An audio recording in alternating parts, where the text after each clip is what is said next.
All right, so today was another kind of a Q&A, and I think I want to just keep doing this. It's just so interesting to poll people on, we can talk about all these health and wellness things, but I mean, that's not fair because you're seeing patients every day, so you're hearing that. But even those are the, people who are cute enough to come in, and this is seeing just where the average person out there is. So I just ask again, what area of your health do you feel good about? What area do you not? And I kind of lumped some of them together in some categories.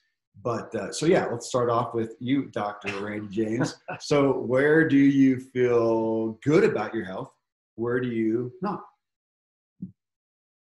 That is really putting us on the spot. Yeah. Okay. So on the not side, because I think we're all, negative things stick. That's what you remember. Yeah. And even right now, as we are at our standing desk that we had custom made for this very thing, I had just done the incline 4 days ago, which is a special hike in Colorado Springs. Essentially, it's an iconic hike. If you go to Colorado Springs and look up, you can see it kind of cut through the mountain. Is it a mile? Used to be an old cogwheel. It's almost a mile. Almost a mile, but it's 2,000 feet. Yeah. So it's stairs. So if you've ever been in a building and done flights of stairs, it's that for ever. Yeah, it's 2,000, and the hard part is they're big steps. They're big steps. Yeah. It'd be like doing double, at least. Like doing double, right? And it's an iconic hike, and so anyway, if you don't do it all the time, then of course you get sore and things like that. But even right now, I feel like I've got in our barefoot shoes some level of peripheral neuropathy. Like my toes feel funny. Really? Yeah. I don't even know what that term. What does that mean? Your nerves aren't working right, and it typically hits your feet first. Huh. And famously with diabetics, and if you see on TV some of the commercials about old guys sitting on a park bench and they want to go out and play with their grandkids, but they can't because they have foot pain. The drug is gabapentin or other drugs like that for peripheral neuropathy. Yeah. And one of the questions that we would ask patients, or that they would tell back to you, is it feels like my socks are bunched up. And so the other day, I actually took my shoes off and I readjusted my socks, but they were on there perfectly. It feels like my socks are bunched up. So that's got me a little bit worried. My watch, that we talk about our Garmin stuff all the time, and I think you and I have different models, and mine will record a pulse ox, the level of oxygen in your blood. And we live at 8,500 feet, so there's that. And a couple of shows ago, we talked to Bredesen, and you're going to bring up the exercise or the oxygen thing. Well, mine is recording me averaging right at 90 or under. So half the night I'm under 90, and that's not good. And I'm reading that book, Breath, that you and I talked about, and just all of these things are kind of stacking up. So those are the areas where right now, and I did the hike and felt pretty good about it and had a good time. And I feel, so on the good side, the fact of being 52 and doing that hike and doing it at a pretty good pace, I guess that's an okay thing. Well, and that's what's interesting too. It's somebody actually said something about this in regards to feeling, well, like, okay, the guy, he said, John Skipworth, he said, I exercise regularly and my blood work and blood pressure say everything is fine. They lie. He has it in capitals. They lie. Something is going on internally. Where I lost him. Something's going on internally, but nobody can seem to give me an answer. That's right up our alley. Consummate thing of somebody coming in and the average blood work, looks good, and the doc says, "Oh, you should feel fine." Well, I don't. Right. And of course, you then get deeper, because what you just talked about there is something that I'm concerned about, that I can go out and perform well. So on a given day, I can, grit my teeth. I can do the incline. I can, kill myself, get a good time. So you performed well. So you're this age, you did this performance, and that's supposed to equal everything's okay. And then we're over here, though, looking at the biomarkers, looking at the measurements and going, yeah, but it's not. My toes feel funny, or my blood pressure or my heart rate was off. And the more I look at that, the more, I mean, it's frustrating, but then I want to know. It's like what you say, you don't know what you don't know.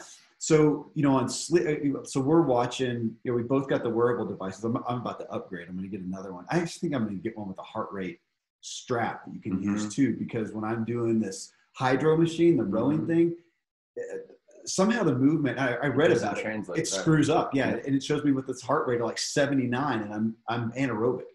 So it's not doing it well. So I'm going to get a different thing. But, on sleep specifically, of course, you do have it. You found it. Or you have the Oura Ring. So a guy yesterday, it's a guy I met mountain biking, older than I am, and he can motor. And he is using a Whoop. You heard that? Uh-huh. Yeah, you can do it on your, and I'm interested in it. I'm going to look at it. But again, measuring these things because I want to see where am I at. And I look at my resting heart rate a lot and bothered often. Right, because mine's way better than yours, but I know. It shouldn't be. But your oxygen. Okay, well, I feel good about that one then. Okay, you should. You should. Well, okay. Well, here, I'll share real quick. So I did this. When I posted this on Facebook, I actually put myself, and I said, man, honestly, in most areas, I feel in a lot of ways better than ever. I mean, I think my sleep and my focus, my awareness, my sleep, my food is pretty good. The thing that's been bothering me lately, alcohol. I'm nightly, bottom line. I'm nightly with it.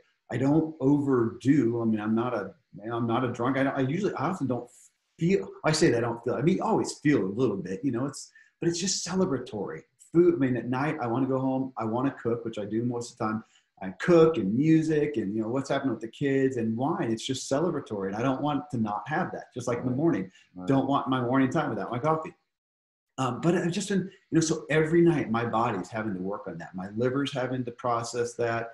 And I'm thinking over time, is this really going to be best for me? And I worry, I'm concerned about it that's why I keep some weight on my middle, which, makes sense as well too. And I actually wrote that, and there was a huge thread just on alcohol, on people talking about that. But that was one of the things, the guy testified to that. And I think I've seen it too, is that my heart rate, my resting heart rate is higher when I have alcohol, which I'm having it almost every night. So how would I know the difference? But there's sometimes when I won't, and I'm looking at that. And again, I'm concerned if you go over time, the days, the weeks, even if it's 10 beats higher per minute, which doesn't seem like a lot, but over the day, the week, the months, the year, there's a million, tens of thousands of millions of my heart working harder because I'm having alcohol at night.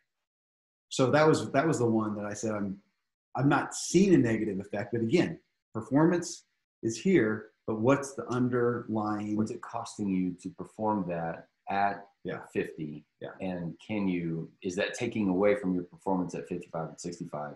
No. And theoretically, the answer is yes, but that's the part of the crystal ball that we don't get to see into.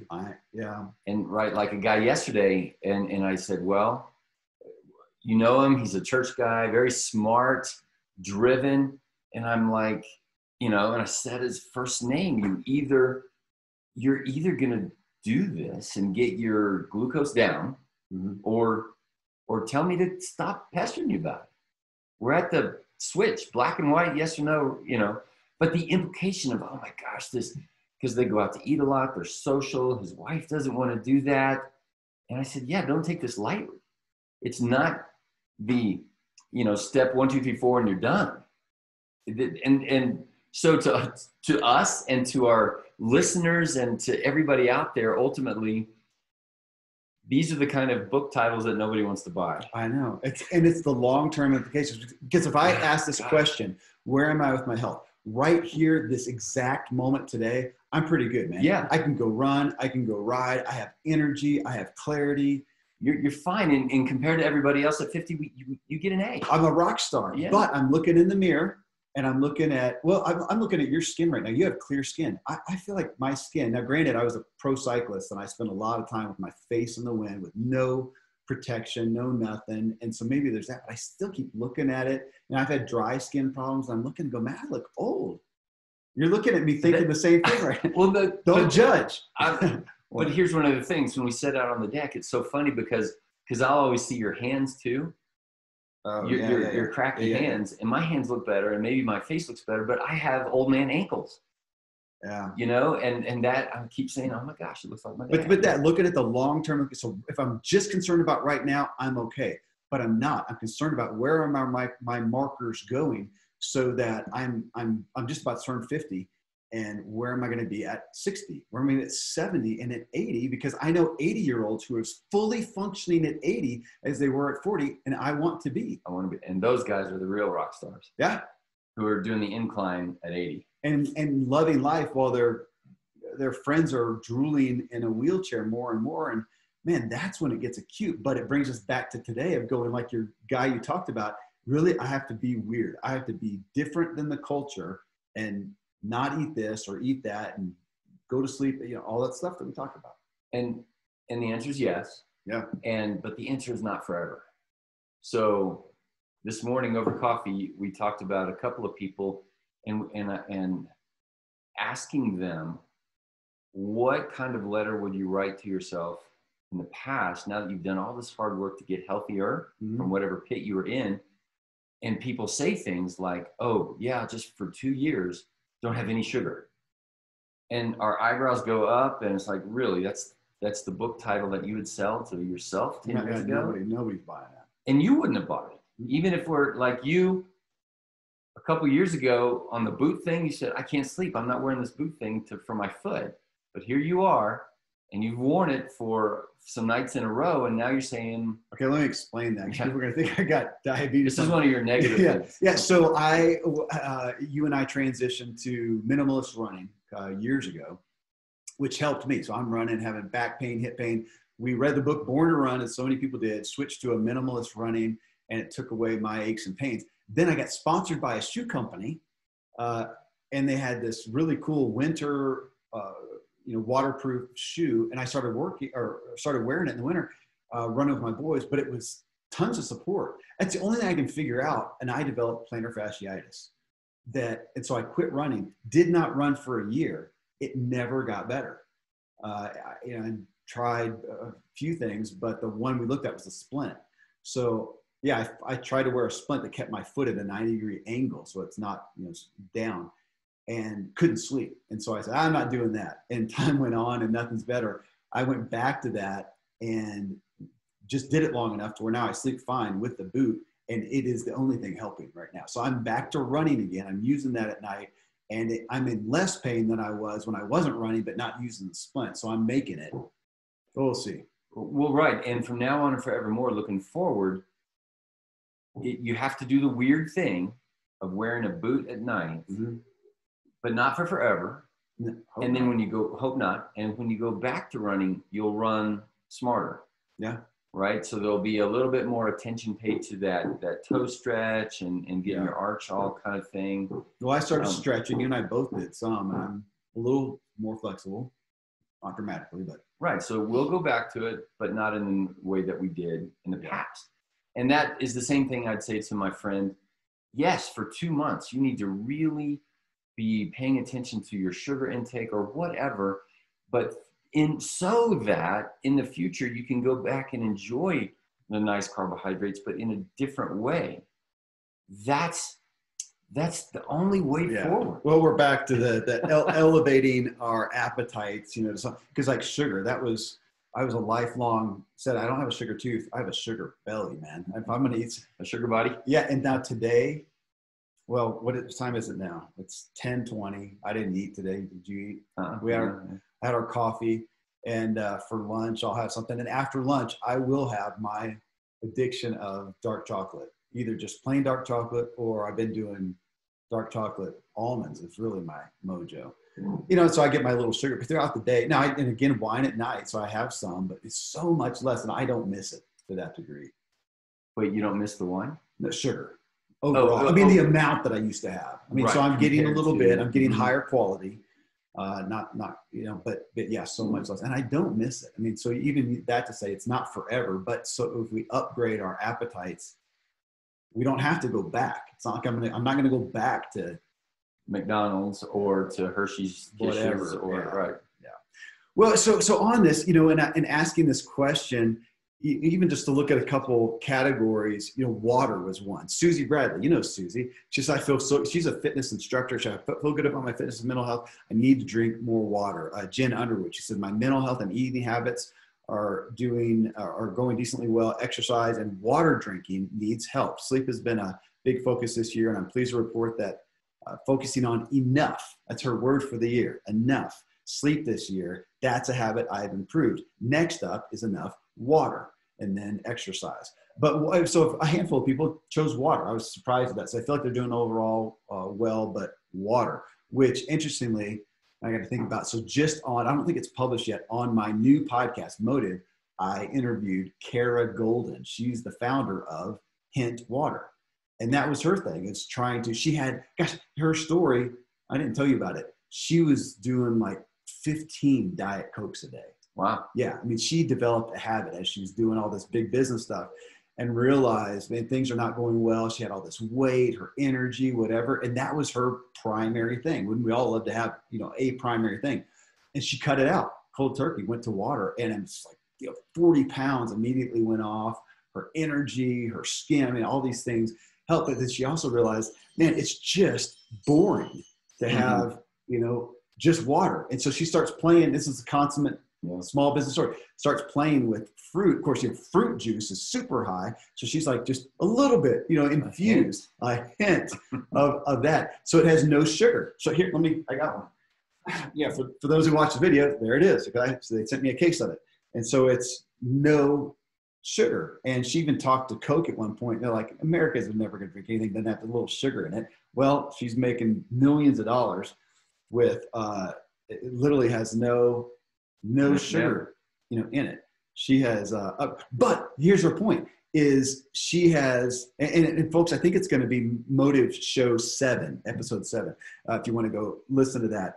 But she's a health advocate, and she's looking at every person she can get to drink this water and not a sugary drink. How many grams of sugar less per day can she help XYZ? What tick can she make that? Can she help 2% less sugar intake from people? And she's doing it through good tasting water. It's brilliant. But, water. So I think everybody thinks about that. I always should drink water. And of course, how much water? Enough. I'm impressed with that statement because it depends on how much are you exercising, how much, another phrase that I like is you should also be eating your water, meaning most of what you eat should be vegetable, plant-based. And that doesn't mean you should eat the plant-based meat, new hamburger things that are, but if you're eating vegetables, you are eating a lot of water too. So that will reduce the amount of it. So that's good. It's hard to say half your weight in ounces and those kind of things. You and I think we talked about hydration in earlier shows, and my thing was tea, because water was boring and all of that, same as what she was going through, but I didn't want to sip on coffee or whatever all day long. So tea and all of the herbals and greens and whites and yellows became my thing. I never see you drink water.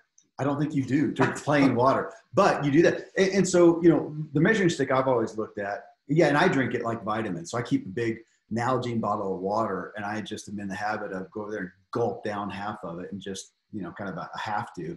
Because otherwise I like to drink, coffee and seltzer water and hint water and whatever. But just how often are you going to the bathroom, and is your pee clear, fairly clear? I mean, I don't know of a better overall to say how much water should you drink. Well, if you're 4 foot tall or 7 foot tall, it's different. If you have this metabolism, I don't know. This is one of those areas where I think a lot of us got confused, because for a long time it was hydrate, drink a lot of water and half your weight in ounces. But then there's also a subset of people that got overhydrated. And I've lost the name of the book, but and then for 1,000 years, people were motivated by thirst. Yeah. If I'm thirsty, well, then drink some water. Yeah. And somewhere people said, oh, by the time you're thirsty, you're too late. Which doesn't make sense. And then Mountain Dew says, obey your thirst, right? So then we get confused with, what am I thirsty for? Yeah. And then coffee and tea and all of these other things come in there, confusing us back in the day when it was just water. I was going to say, yeah. I think that's the thing, is if I cut out any other liquid, no coffee, no tea, no seltzer, no whatever, what happens? No fun stuff. I'm just, sometimes it's just my mouth is dry. And so I'm just go get a drink. water. Yeah. Yeah. Yeah. And is there something wrong with that? Like to say by the time you're thirsty, it's too late. That doesn't make sense in terms of just the body's ability to take care of itself. Yeah, but I'm thinking that if we screwed up though, because my body, maybe it's telling itself it's not thirsty because I'm sitting there drinking coffee or a soda with caffeine that's dehydrating me. And then you get behind. Yeah. And I agree, because I think I was that guy. And I would get to the end of the day, and then you cross over into dry and uncomfortable. And have you ever been, but I just drink a big thing of water, but my mouth is still dry, but your belly's full. Yeah. And it takes almost a day to kind of recover. So for me, drinking and I do, coffee in the morning, and then for sports, it's water. So that was my rule for myself. If you're thirsty from sport, drink a bunch of water, but then tea all day long. And I get to the end of the day and I'm fine. And then I don't have to drink at night and get up to pee and those kind of things either. I feel fine throughout the evening. I don't feel like I have to go drink water. And then I eat our mostly vegetable meal and have a glass of wine. And that seems to be. I think, looking at what you're drinking as opposed to water is a kind of a red flag to look at. And you're talking about athletic stuff. So, I mean, I was a pro cyclist sponsored by a sports drink, company and whatever, and we use them there. But today, if I go out in the heat and I'm going to kill myself in a 2+ hour ride, I take water. That's all. That's it. Yep. Okay. So the next one that came up as a topic was weight. A lot of people, like Brian says, I exercise regularly. My blood work, my blood pressure are good, but I carry a few extra pounds. Bill McConnell, I could lose a few pounds. And I talked about that, and it came up in the thread about alcohol, that I wonder if that's one of the things that helps keep a little weight on me that I don't think would otherwise be there. But again, there's a thing. I mean, weight is the consummate, thing that we look at, especially in America. We judge health by weight, which is not always fair. Now, granted, if you're overweight, you are at more risk for a lot of problems, no doubt. But it's not necessarily, we have people who are healthy who carry a little extra weight. It's probably okay, except for an aesthetic aspect. But it's still a question when you're doing all the right things, you still have the extra weight, is why. And that's frustrating for a lot of people. A lot of people, you're right. It's the consummate issue of why, and it doesn't make sense. And I like to say, look, if you look at a textbook of obesity or overweight, it's not even obesity. There's a chapter on genetics. There's a chapter on what did you eat when you were a kid. There's a chapter on stress. There's a chapter on your hormone response. And from a thyroid perspective, the insulin perspective, the sex hormone perspective, it's the quintessential example of multifactorial and different for everybody and very confusing and very frustrating, especially in a culture that's weight-based. Yeah. You get immediately judged. And people are going to think something. Like me, I get judged good because weight's not my thing. Except by the one lady who came in. I saw you and said, Dr. James, he needs to eat some cake or a sandwich or something. He's so skinny. That's God bless her. God bless her. And I would say I would have trouble putting on weight if I was trying to look stronger or aesthetically. I mean, here in America, you are an anomaly. I mean, you do a lot of the right things and you fast and whatever, but we sit down and you'll eat. You can't eat twice as much as I can. I can't even ingest that much. And you're active. I mean, you're out right now. You're out. But I had a friend in medical school who struggled with weight. Yeah. And one time I said something that was either a little too deep teasing or crossed over into shaming almost or something like that. And he looked at me and he said, yeah, right. What did you do to deserve that body? Fair. The fact is nothing, because he and I eat the same things and whatever else. And it's genetic on that side. But I also watched my dad, who lived very similarly, didn't think about weight. And then when he hit about 65 or somewhere around in there, he put on a lot. It just clicked over. Yeah. And I worry that could be me. And so. Well, but just to go to that, I mean, could you say genetic, right? There's, what's the line? Genetics loads the gun, your lifestyle pulls the trigger. So here we are, and so you and I can put weight on, and I'm not going to look at you and go, it's unfair. And what I just have to adjust according to what I got. That's right. So I think, for all of us, so that is frustrating. I think, unfortunately, there's a lot of people who are doing a lot of the right things. They got a little extra weight. It's probably not that big a deal. It's just a cultural thing. And they've got this avatar in their mind, like I do, of zero body weight and, ripped muscles and whatever. You just got to make peace with where you want to be. But if you're really struggling with overweight, what is categorically, what is overweight? How many? Like a percentage? Technically, is using the BMI scale. So normal being 18 to 25, body mass index. Oh, but not everybody knows how to measure that. I mean, but if you look at like the average weight for a guy your age, or a person your age and height and stuff, is it 30% body fat, or where, you know what I mean? Can you? I mean, well, no, the BMI is going to be your best, easiest tool of how much body mass do you have per how tall you are. But like you said at the beginning, some people carry more weight. So the people in that 25 to 27 category who would be slightly overweight, actually, this is a confounding piece of information. They tend to live longer. Now, do they live longer because they're carrying extra weight, or because, like the French paradox, they're having that extra wine or fatty something, and they just don't worry about it. Yeah. They enjoy it. It is joy and celebration versus a guilt response. And that's another one of those confusing chapters in the weight book. And so all these guys who say, oh, I just want to lose a few pounds. You know what I would say? I would say, look, just lose the word snack. Yeah. There's no such thing as snacks. Like, we live in, like I tried that on my kids the other day, like, stop saying the word snack. Yeah. It didn't work. But even in my own house, why do I have kids who are addicted to an after-school snack? You don't know this. We did it. So with my youngest, she's has some food issues and whatever, and it was always a snack. And I finally got her out of it. Said, look, do you see your older brothers and sisters? They don't do a snack, because most of them don't, for the most part, or it's not a conscientious thing. I said, you're getting to be a big girl now. You don't need us. I tried to do that, and so we're at the point now where, for the most part, most days she does not have a snack. She's grown into it, and she doesn't need it. Yeah, I don't think about it. I mean, my gosh, every once in a while I might grab some nuts, but I don't. We eat so seldom, it seems like. The thing that helps me out the most there is being busy and eating. But this is what I'm encouraging people to do: eat at mealtimes. Yeah. And if you want to lose a few pounds, I would do a construct of the intermittent fast.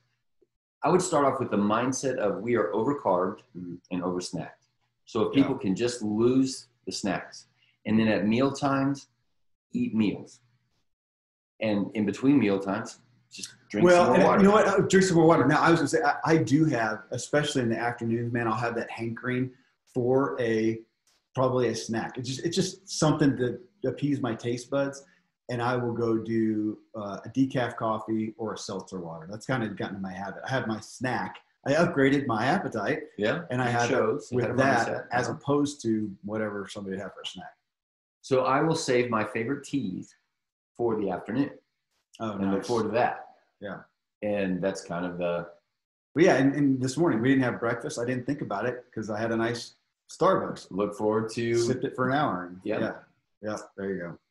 Well, so weight is an issue. Now, exercise was probably the next biggest category, if we put them in categorically, where people said, I feel good about everything but exercise. I know I need to get, this is Jody Tootin. I know I need to get a little more. I have been lax over the summer because of the heat, and I don't like gyms, but now it's cooling off. I plan to get more hiking in. Tanya, I haven't been drinking alcohol now for about a year. I just recently went to a plant-based diet after listening to Dr. Greger.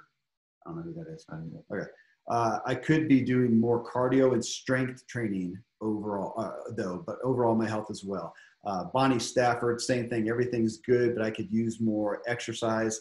Lori Golding talking about, I feel pretty good about my mental health because I've been really working to improve in that area. I'm not feeling that good about my physical health right now, though. And people talked about, I saw there were comments, good and bad, regarding the pandemic. COVID. Now with that, I'm exercising more. Because of that, I'm exercising less. Obviously, the people who went to gyms that closed down had a lot of testimonies to, man, that kind of just knocked me out. Either they didn't have equipment at home, or like a lot of those people, they just lost the accountability and the camaraderie of going to gym, which is my wife.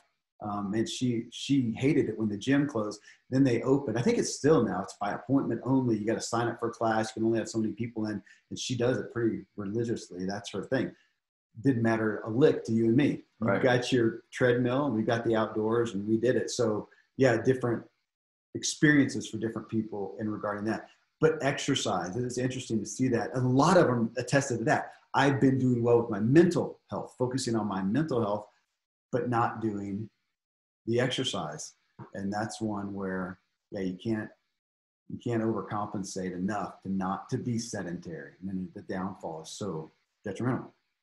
And that's one area where I look at you and you would say, I'm doing pretty well there.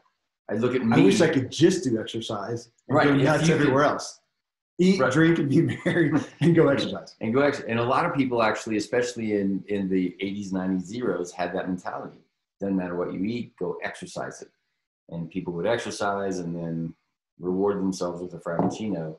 And Well, gosh, that's athletics, man. We did that. You go out and, for me, it was we go ride 5 hours and we just annihilate the buffet the rest of the day. That was the payoff. that was the payoff.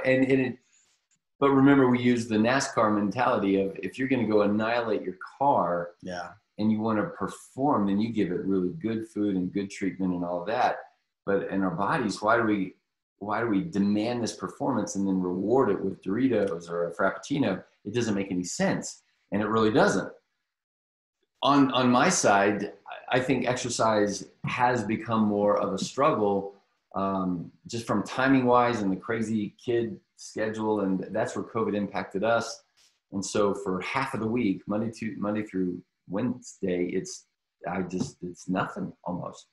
And then I try to catch up on the weekend and do some more. But the idea of every single day exercise, I would struggle with that one. Yeah. No. Well, so exercise, obviously a big one. Now here's some, I just put them in the category of complex. This is your world right here. People who talked about, gosh, I'm doing these things, but X, Y, Z. So Jeff Bayless, so he's a military guy, I think Air Force. And he says, through exiting the military recently, I went head to toe, stem to stern, everything, health, dental, mental, health related. I have the body of a 20-year-old in most regards, and yet my total cholesterol has always been high. It's genetic for men in my family. 4 months ago, I went mostly plant-based with a little fish, very little cheese and eggs, whites only. My cholesterol dropped 10 points in 1 week. Coming from Texas, growing up hunting, and a life in the military had me stuck in the groove of that's just how men eat. The lesson here is to remain objective and understand that everyone is different. There's no magic pill. We have to know our strengths and weaknesses and adapt when necessary to optimize our health. Great overview. Great overview. Everybody is different. Since we're in the complex side of things, I would say, well, did he mean total cholesterol? And if that's what dropped 10 points, I would say that doesn't matter at all. If he meant the LDL, then maybe it matters. But for everybody out there, I think that a learning point here would be to learn for yourself and even talk to the doc that the cholesterols don't matter. It is what is the LDL particle or the apolipoprotein B, ApoB for short. That is the atherogenic particle. Atherogenic meaning that's what's causing the atherosclerosis that leads to heart attack, stroke, which is why we look at cholesterol in the first place. So he would get a lot of commentary from all the paleo people saying, well, if you're eating game meat, growing up hunting in Texas, then it oughtn't matter. If you're eating eggs from happy chickens that are allowed to be chickens, then it matters less. But for this particular guy, with his genetic uniqueness, maybe it does matter. And I would say, absolutely, you got to kind of think through it and figure that out. It'd be very interesting to know what his deeper laboratory studies were, and does he need to worry about cholesterol down that lens? Well, yeah, but back to the genetic part, I just appreciate that. I mean, imagine we just had this discussion with my family that I grew up in the South. I have a brother, sister, mom and dad who love the South. They love the environment of the South. They do not like it out here at 9,000 feet with no humidity and dry. I love it. And now I just can't stand that. I grew up in that. To look at just the things, I appreciate Jeff saying, I just thought that this is the way guys are supposed to eat. Yeah. And yet you come to find out that he is different for whatever reason. We have no idea. Why is it in my soul to like this environment? And my family does not. They love the humidity and the bugs and the warmth and whatever. And I go there and I go, I'm going to melt and die. I grew up in it, but just that, to realize that we are all unique, but we only know what we know, and we don't know what we don't know. Okay, that's what I was going to say. Okay. Yeah. Dana here, I have biotoxin illness. What is that exactly? Wow. Well, that's a complex one. Okay. So, well, let me read the whole thing then. I have biotoxin illness, which causes chronic fatigue, among other things. I'm proud of the work I've done over the last 17 plus years to try and get healthy mentally and physically. Sure, I'm chronically ill, but not because I'm not busting my butt to be healthy. That's great perspective. It sounds like she's welling as much as she. That's right. She's weller than she would have been if she had not taken the bull by the horns and say, and I got to figure this out. And SEERS, or biotoxin illness, SEERS standing for chronic immune response syndrome. And there's lots of syndromic complex situations going on with people. And she said biotoxin. So whatever, meaning that her tip over came through a biological toxin, often mold or Lyme or tick-borne illness or something like that, where everybody's going along in their life of on the spectrum of less well than they could be, but not as sick as they could be either. And in my mind, a good analogy is think of the straw, the famous phrase, the straw's on the camel's back. Do you remember which straw broke the camel's back? The last one. No? Okay, if you're saying that to be wrong on purpose, I would say good job, Kevin. But if you're really wrong, then you don't remember all of them. Oh, that makes more sense. But everybody thinks, no. Everybody thinks it was the last one. I was fine. No, I totally failed the test. You failed. Yeah. But that's a great failure, because everybody else out there would also be thinking, oh yeah, I was fine. But then when that car wreck, like maybe even Terry thinking, I was fine until that car wreck happened, and now everything's all messed up. Right, which it wasn't. It was the straw that caused the wreck last from the load straw. of something. No, it's great. Okay. And so, let's stay there. So biotoxin illness, or even the cholesterol piece, that's just a load on the camel's back. It's not making you die. The camel doesn't die, but there's a crack in the back, and you say, I can't get back to, quote unquote, I can't get back to normal. But remember, way back on show number 1, we said we don't use that word. I can't believe we haven't talked about this, because I just totally failed the test, and you're right. That's the truth. So in my head, I'm still saying that's a straw that broke that last thing. You're saying, no, it's that last feather that caused you, because you've been carrying a loading load. those other feathers on there. That's a great perspective. Did you write that, or is that common knowledge? I'll take credit for that one. No, that everybody thinks I was fine until. Mm-hmm. Or the joke of the smoker who comes in and has cancer, and I say, well, it's probably because you've been smoking. And he's like, what? No, I've been smoking for 40 years. I never had cancer. It can't be that. Yeah. It's like, but every day that breath, or if we look at Kevin Miller, every day of not meditating, or every day of every day of a glass of wine, when you should be going every other day to be the 80-year-old guy that you want to be. Yeah. But we don't know. You can't. So when you're looking at your camel, you don't know how many straws it will take to crack. You don't get to know that. Everybody wants to know, am I okay? Well, and I thought you were going to pick on me of going, my perspective is I just want to be the strongest camel possible so I can carry everything. Until I can't. Until that last straw tips you over and you're saying, well, maybe I should try Zoloft or something. Yeah. And that's exactly what medicines are a prop on that back. Yeah. So that, and people think, so that I can do my life. Don't make me change my diet. Medicine, well, we just did a show, and I did in the intro, I talked, and I kind of like the analogy of, you're a sinking ship. And so we come along with the medicine or the prop, and we tie hot air balloons to it. Let's pull it up and go, why is this? Right. Don't make me plug my hole. How about patching the hole? Yeah, exactly. But because that costs time and money and effort and energy, and it's just a pain in the butt, and I don't want to. Yeah. But I want to pay a system out there to come tie a hot air balloon to my sinking ship and hold me afloat. That's a good analogy too. It just doesn't make sense to do that because the cost and the effort, that's exactly what we see with a $1 trillion medical system out there. And all we have to do is change our diet or go to bed on time. And that's why we're asking these people, you know, and what are they seeing? So biotoxin illness is a representative of an extreme situation. But I would say, is she talking to a point where you're saying, back on our ship thing, just saying, you know, there is a crack in the hull that can't be fixed to some degree. It can be bolstered, but we can't totally fix it. That's true of all of us, right? We're all going to die. Okay. We're all leaky. Yeah. It's a good perspective. Like everybody's camel's back is crackable. Is already cracky. Yeah. Right. So everybody's boat is going afloat. And so then it's the balancing act between how leaky am I and how good is my bilge pump system, so to speak. And am I genetically born with a crack that is unfixable? And the answer is yes. All of us have that. We're all going to die. Yeah. We are unfixable in the long-term sense. And I think people say, yeah. But what about this and that? And I'm saying, well, hang on. It's now at the risk of being too complex.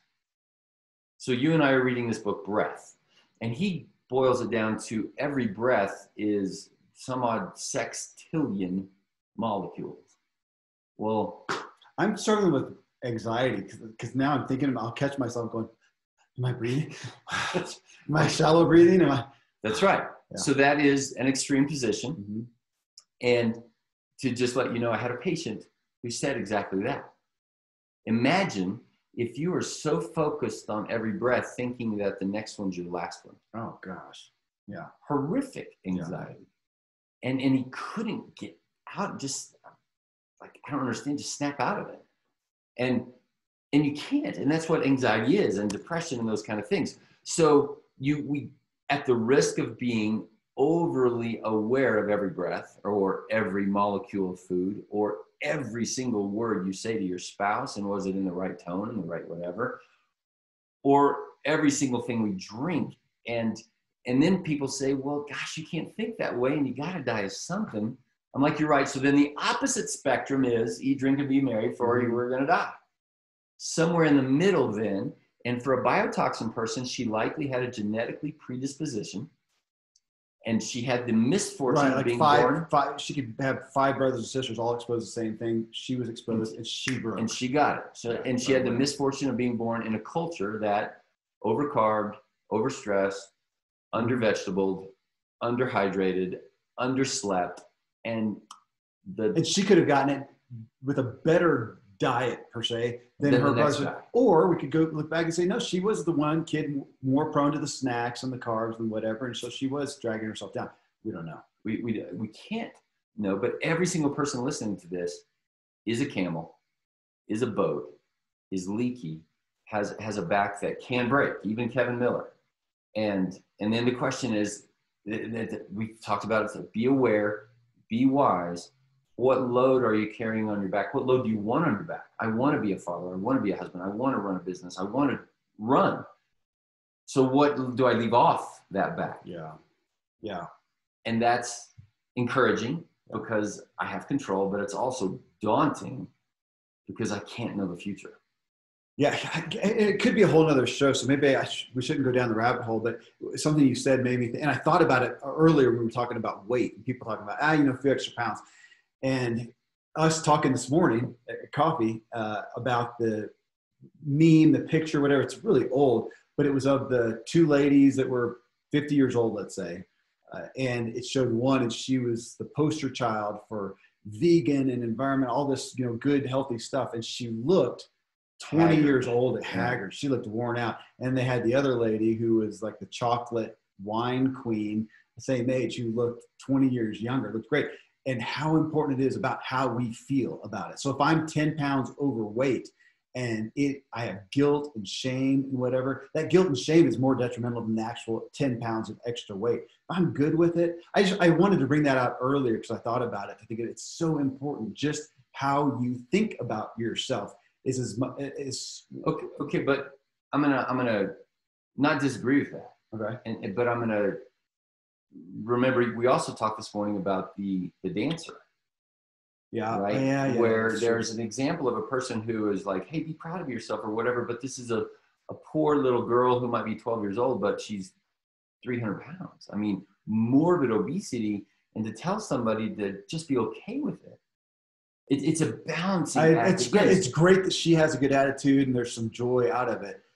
But she should still lose weight. She is a gigantic health risk for herself. Absolutely. Yeah. Now she could say, well, God made me this way and I'm going to enjoy. And for me, I could say, well, God made me with the bunched up sock feeling in my shoes. I'm just going to choose to be okay with it. I could say that. And that would probably maybe be better than being ridden with guilt over, oh my gosh, I'm such a failure as a human being that I can't even, wear my socks right. Somewhere in the middle, though, has to be wise, honest, full of integrity, self-assessment that says be okay with your, 10 extra pounds around the middle. Or get over the fact that you need to do less chocolate and wine and give your body a chance. And that book is so hard to sell. It's that tension in that scenario between being content. Okay. Can I, Kevin, get rid of the guilt, get rid of this, just be content and at peace with me today? Yes. And do I just stop and be there? Discontent. Well, I'm going to play with semantics of words because you could put them different ways, but I tend to think of it, be content, but am I satisfied? Am I done? No way, man. I can be weller. I can be better. I can be wiser. And so chill out. Have some grace and have some desire. Yeah. And this is where we would say, does God love you more or less if you lose 10 pounds? No. But does God love you enough to not leave you where you are? Yes. So you and I, we play around with that word, the bothness of things. And it's the now and the not yet. Yeah. Every day, and I think this is very important to say for you and I in the morning time, we wake up, there is space.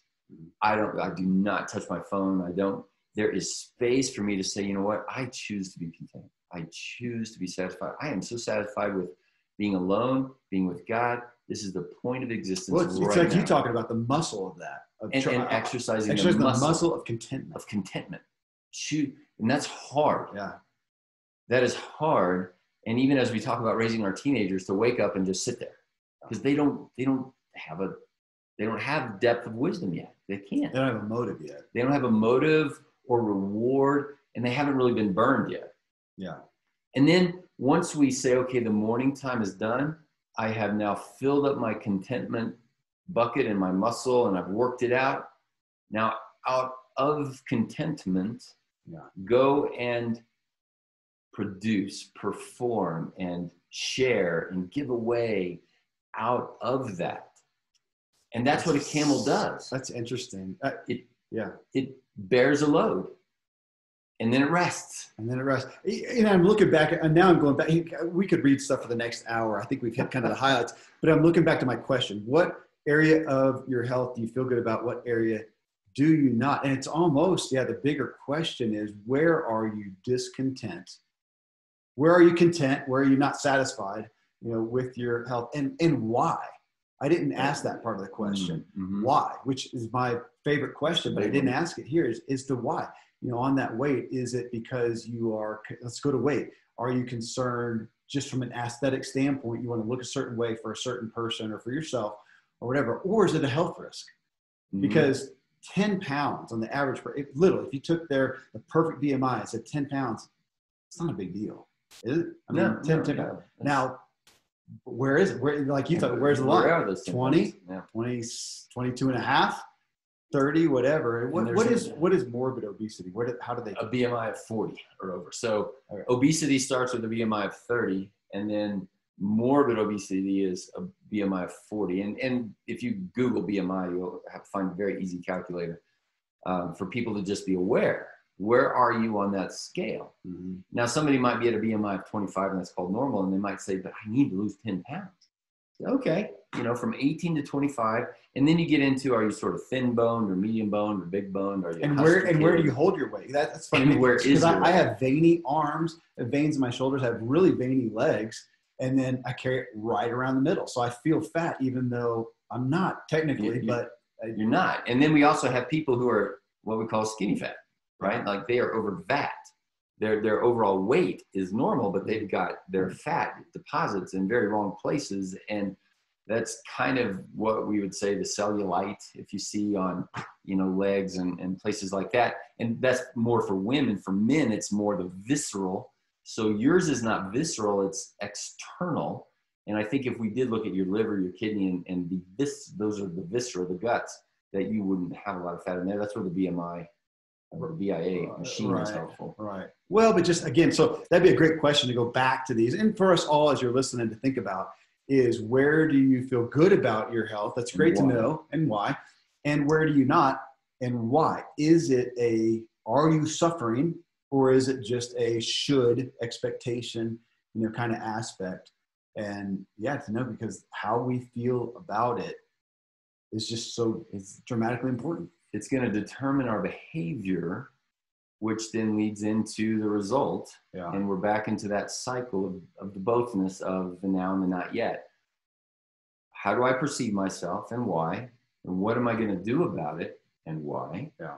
And we're right back into the core issue of motive and goals and true life. True life.